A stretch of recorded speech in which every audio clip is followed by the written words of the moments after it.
As the number of the Prophet's followers increased, so the enemies of the Muslims grew angrier and angrier. At last, some of the Muslims decided to go to another country in order to live in peace. It was only 5 years since the Archangel Gabriel had first come to the Prophet and 2 years since the Prophet had spoken out in public. The Muslims asked the Prophet to allow them to leave Mecca.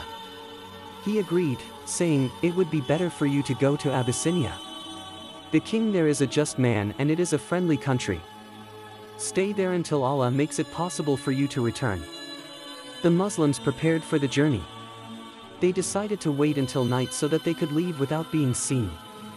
The first 16 left Mecca and, after reaching the shore of the dying Red Sea, crossed over to Abyssinia. Another 83 men and 19 women followed, all hoping to be welcomed by the king and people of that country. This was the first hijra, or migration, in Islam. The Meccans were furious when they discovered that these Muslims had secretly left the city, for among them were the sons and daughters of many of the leading families of Mecca. The anger of the Meccans was even greater when they found out that the Muslims had been warmly welcomed in Abyssinia.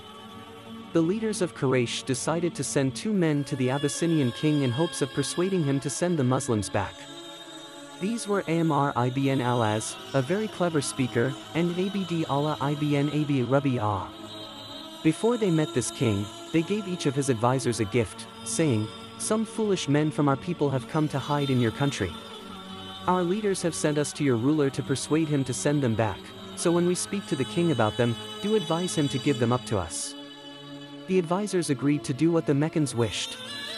Amr ibn al-As and Abd Allah ibn Abi Rabi'ah then went to the king and presented him also with a gift, saying, "Your Highness, these people have abandoned the religion we have always followed in Mecca, but they have not even become Christians like you."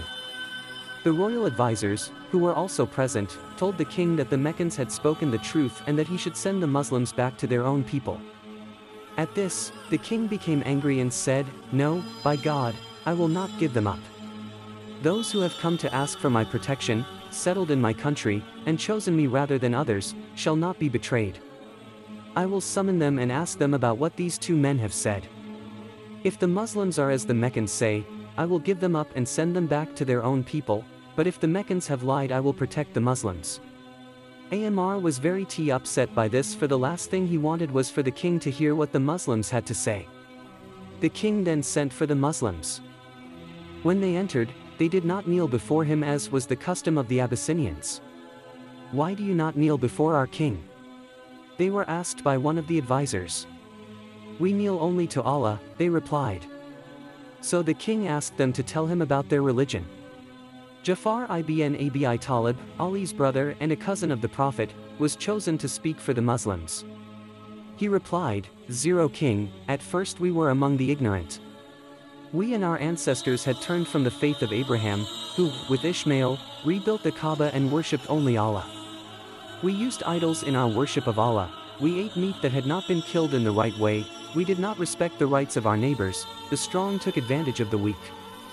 We did terrible things of which I dare not speak. This was our life until Allah sent a messenger from among us, one of our relatives, whom we have always known to be honest, innocent, and faithful. He asked us to worship only Allah and to give up the bad customs of our forefathers. He asked us to be truthful and trustworthy, to respect and help our neighbors, to honor our families, and to put a stop to our bad deeds and endless fighting. He asked us to look after orphans. He ordered us not to slander or speak evil of women or men. He ordered us to worship Allah alone and not to worship anyone or anything else alongside him. He ordered us to pray, to give alms, and to fast. We believe he is right and therefore we follow him and do as he has commanded us. The Meccans began to attack us and come between us and our religion. So we had to leave our homes and we have come to you, hoping to find justice." The king, who was a Christian, was moved by these words.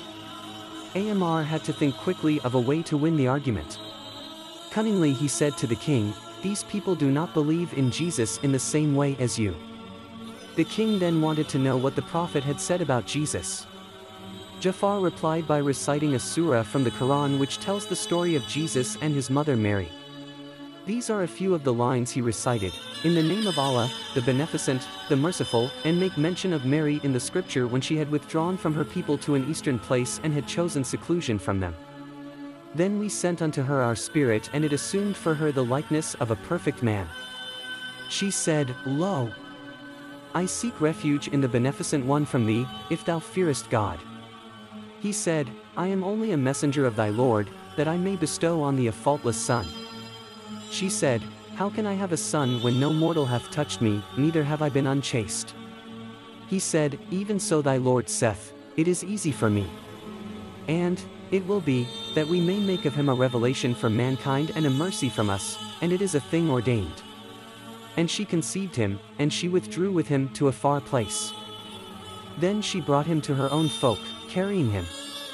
They said, O Mary, thou hast come with a monstrous thing.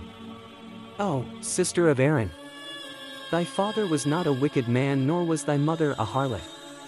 Then Mary pointed to the child, Jesus, but they said, How can we speak to one who is still in the cradle, a young child? He said, Lo, I am Allah's servant, he has given me the book and made me a prophet.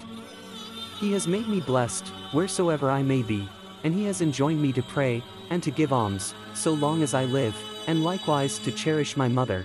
He has not made me arrogant, unblessed peace be upon me, the day I was born, and the day I die, and the day I am raised up alive.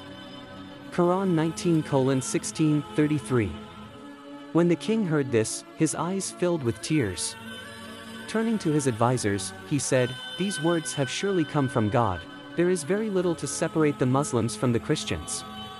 What both Jesus and Muhammad, the messengers of Allah, have brought comes from the same source. So the Muslims were given the king's permission to live peacefully in his country.